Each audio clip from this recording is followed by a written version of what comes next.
माझे माय आमची मालकी नुसते कपडे टाकते दररोजही सणावाराच्या दिवशी कावीचा कपडे टाकला दोघे नवरा बायको नाही एवढे मोठे कपडे टाकते सणासारखा दिवस 2-3 दिवस नुसतं धुवून देतात एवढे मोठे कपडे टाकते तुला धंदा आहे का आम्हाला धंदा गिंदा नसे का झालं का कपडे धुवून? तू तर आम्हा एवढे मोठे कपडे दररोज कंबर ना कंबर टोकून गेली एवढा काढतेस का नाही रोजगारा कोणतीच मालकीन नाही काढ माहित नाही मग आता दिवाळीचा निघन आहे का? सणासारखा दिवस आहे मी संध्याकाळी नाही येऊ बापा बाजाराला जायचं आहे धनोत्रयोदशीचा दिवस आहे 2 भांडे तरी घेऊन आणेन माझ्या नवरा जाणार अजिबातच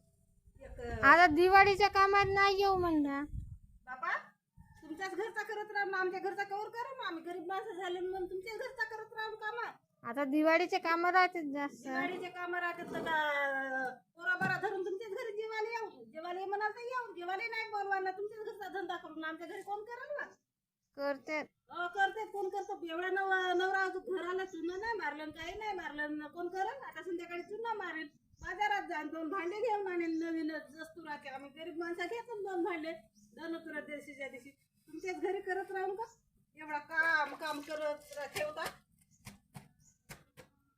एकच घरी करावं लागते का नाही आम्हाला 10 घरा करावं लागते करता होते धंदापाणी नाही करावं लागत लवकर धुवून टाका ना मग जा हो एकच घरी खरा नाही ना फरा नाही देतला थोडसा एवढा चहा नाही ना काय नाही माझे आमची घर मालकी अजिबात त्याबद्दल दुसऱ्याच्या घरी जातो तर मस्त नाश्ता देते चहा देते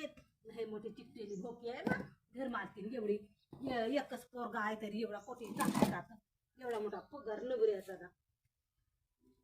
बिलकुल चिकट आहे ना हे इथं काम सोडून देतो आता दिवाळी होती करत बसो